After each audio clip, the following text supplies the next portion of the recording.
Advert Production Act வரப்போது அது வரைக்கும் போராடுவோம். Advert Production Act வர வரைக்கும் நாங்கள் போராடுவோம். யாரும் பார்த்துருவோம், யார் வந்தாலும் பார்த்துருவோம். Advert Production Act வந்தே தீரும். நாங்கள் எல்லாம் போராடுவோம் கண்டிப்பா. இனிமேட்டு வக்கீலுக்கு என்ன பிரச்சனைனா எல்லாம் போராடுவோம்.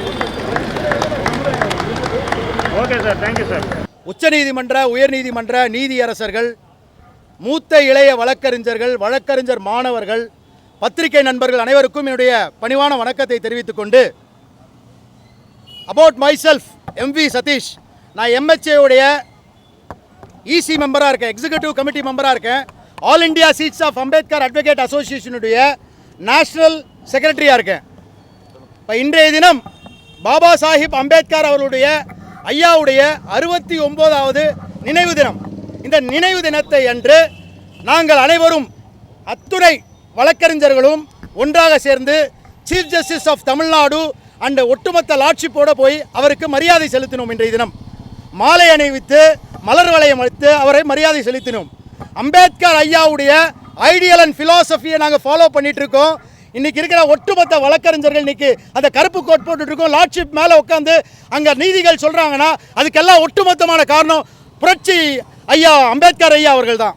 அம்பேத்கர் ஐயாவுடைய ஐடியல் அண்ட் ஃபிலாசபியை ஃபாலோ பண்ணக்கூடிய எங்களுடைய சமுதாயம், வழக்கறிஞர் சமுதாயம் நாட்டிற்கு நல்லது செய்வதற்காக நாங்கள் ஒட்டுமொத்தமாக சேர்ந்து முடிவெடுத்து நிறைய சோசியல் ஆக்டிவிட்டிஸ் செய்யலான் இருக்கோம். உங்களுடைய அன்பும் ஆதரவும், பத்திரிகை நண்பர்களுடைய அன்பும் ஆதரவும் எங்களுக்கு எப்போவுமே இருக்குன்றதை நாங்கள் நம்புகிறோம். புரட்சியாளர் அம்பேத்கர் ஐயா அவர்கள் என்ன சொல்லியிருக்காரு? யூனிட்டியாக இருக்கணும். இங்கே ஜாதி மதம் கிடையாது, இங்கே ஏழை பணக்காரன் கிடையாது, இங்கே அரசியல் கிடையாது, சமத்துவம் சமத்துவம் சமத்துவம் சொல்லியிருக்கிறாரு. அந்த சமத்துவத்தை இந்த வழக்கறிஞர் எல்லாருமே ஃபாலோ பண்ணணும். அவ்வளோதான். அதுதான் எங்களுடைய எல்லாரோட அன்பான கருத்து.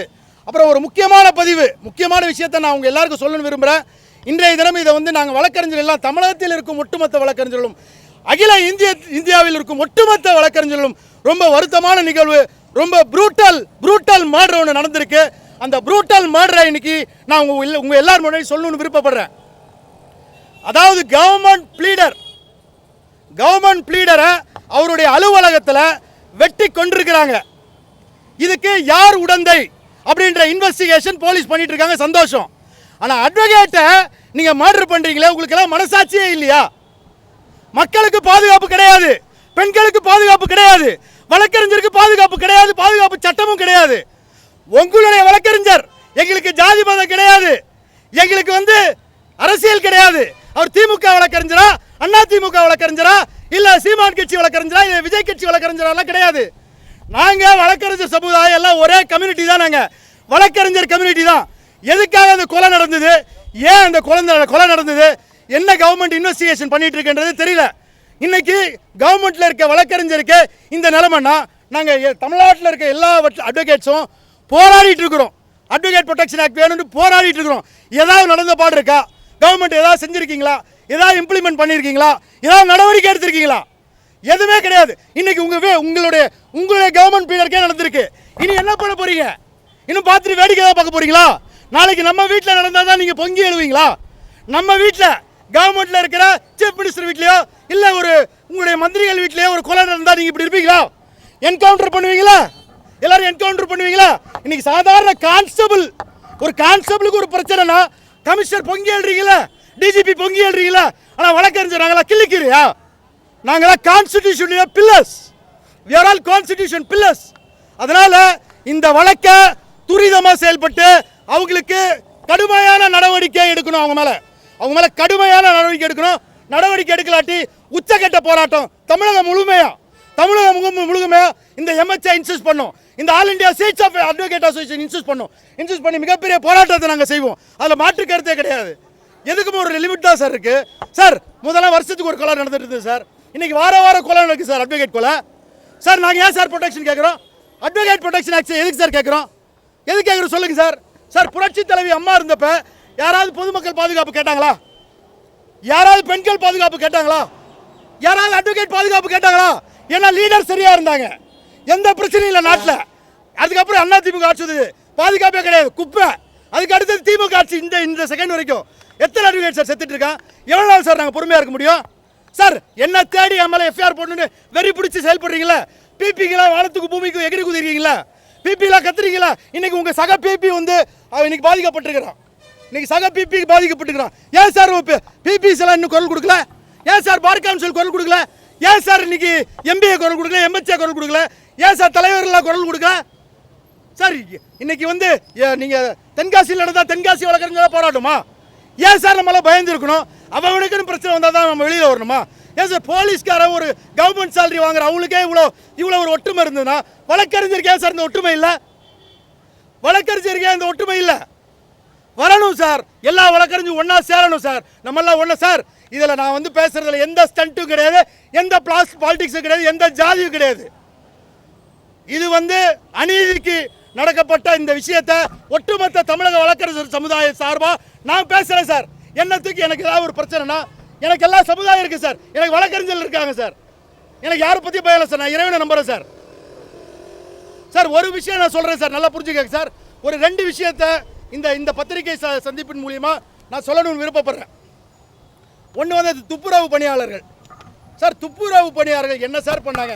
என்ன சார் கவர்மெண்ட்டுக்கு என்ன சார் ஈகோ? என்ன sir government ego sir? Daily பெருக்கி வீட்டை கழுவி கஷ்டப்பட்டு அவ்வளோ க்ளீனாக வச்சிருக்க துப்புரவு ஒருவேளை சாப்பாட்டு கஷ்டப்படுறவங்க சார். அவங்க கிட்ட என்ன சார் ஈகோ உங்களுக்கு? சார் அவங்க ஓட்டு உங்களுக்கு தேவையில்லை. ஏன்னா நீங்கள் ஆல்ரெடி வந்து வேறு செட்டிங் போட்டு ஓட்டு ரெடி பண்ணி வச்சிருக்கீங்க. அவங்க ஓட்டு உங்களுக்கு தேவையில்லை. ஆனால் எங்களுக்கு அவங்க தேவை சார்.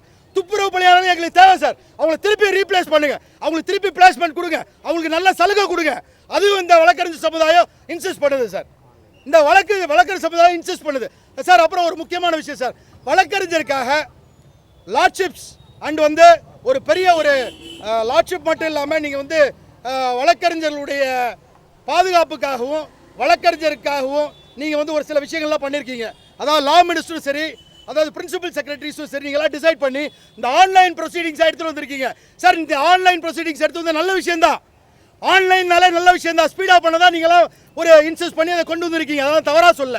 ஆனால் இதில் பெரிய தவறு என்னென்னா 60% வழக்கறிஞர்கள், ரிமோட்டில் இருக்க வழக்கறிஞர்கள், டிஸ்ட்ரிக்ஸில் இருக்க வழக்கறிஞர்கள்லாம் ஒரு ஹப் இல்லை, ஒரு ஆன்லைன் இல்லை, ஒரு நெட் இல்லை, ஒரு வைஃபை இல்லை. இதெல்லாம் இல்லாமல் எப்படி சார் அப்ளை பண்ணுவாங்க? எப்படி சார் ஃபைலிங் பண்ண முடியும்? ஃபைலிங் பண்ண முடியும்னு நினைக்கிறீங்க? ஃபைலிங்கே பண்ண முடியாது சார். எல்லா டிடிபி சென்டரில் போய் உட்காந்துருக்கு சார். சார் இன்றைக்கி தரமான கவர்மெண்ட்டாக தான் நீங்கள் என்ன பண்ணியிருக்கணும்? வழக்கறிஞருக்கு நீங்கள் இந்த ஆன்லைன் சிஸ்டம் கொண்டு வரணும், நீ நல்லா செய்யணும்னு நினச்சிங்கன்னா என்ன பண்ணியிருக்கணும்? தமிழ்நாடு ஃபுல்லாக எல்லா டிஸ்ட்ரிக்ட் கோர்ட்ஸ்லையும் எல்லா கோர்ட்ஸ்லையும் நீங்கள் அதை ஹப்பை உருவாக்கியிருக்கணும்.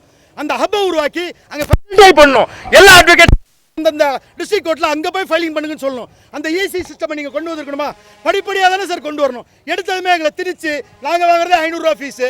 அந்த 500 ரூபாயில் டிடிபி சென்டருக்கு 200 ரூபா கொடுக்கணும், என் ஜூனியருக்கு 100 ரூபா கொடுக்கணும். 200 ரூபா வீட்டுக்கு எடுத்துகிட்டு போய் நாக்கா வலிக்க முடியும்? எதுக்கு சார் இந்த ஆன்லைன் சிஸ்டம் எடுத்துட்டு வாங்க, படிப்படியாக எடுத்துட்டு வாங்க சார். சார் இப்போ சுப்ரீம் கோர்ட் லார்ட்ஷிப்க்கு எல்லாமே என்னுடைய பெரிய நன்றியை தெரிவிச்சுக்கிறேன். வழக்கறிஞர் சார்பாக, இந்த சமுதாயம் சார்பாக நான் மிகப்பெரிய நன்றியை தெரிவிச்சுக்கிறேன். அதாவது பார் கவுன்சில் எலெக்ஷனில் பெண்களுக்கு 30% வாய்ப்பு கொடுத்ததுக்கு எல்லாரும் மிகப்பெரிய நன்றியை தெரிவிச்சுக்கிறேன்.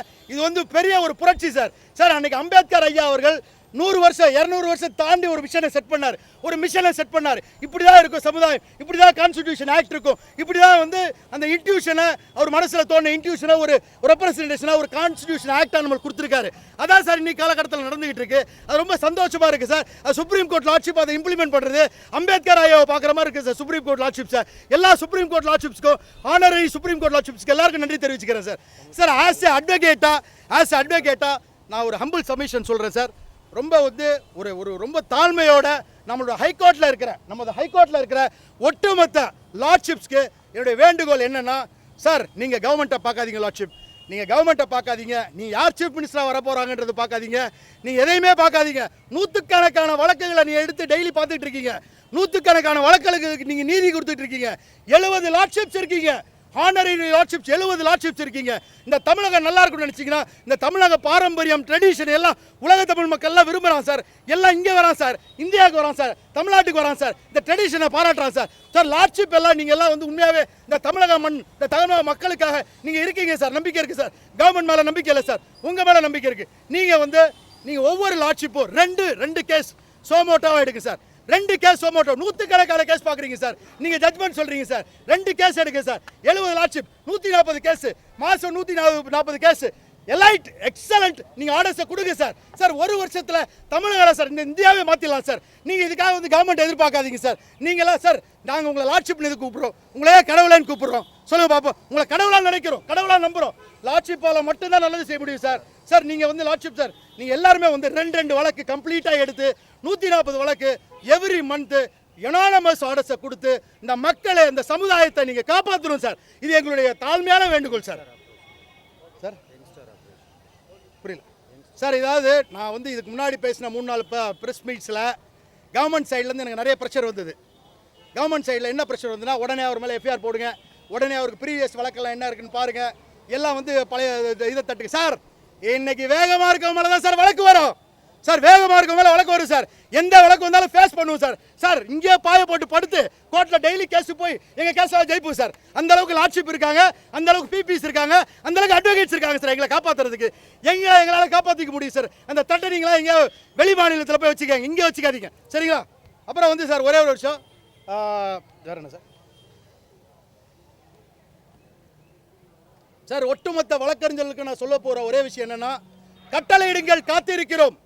நாளை நமதே தமிழகத்தில் நிச்சயம் ஒலிக்கும் வழக்கறிஞர்களின் குரல்.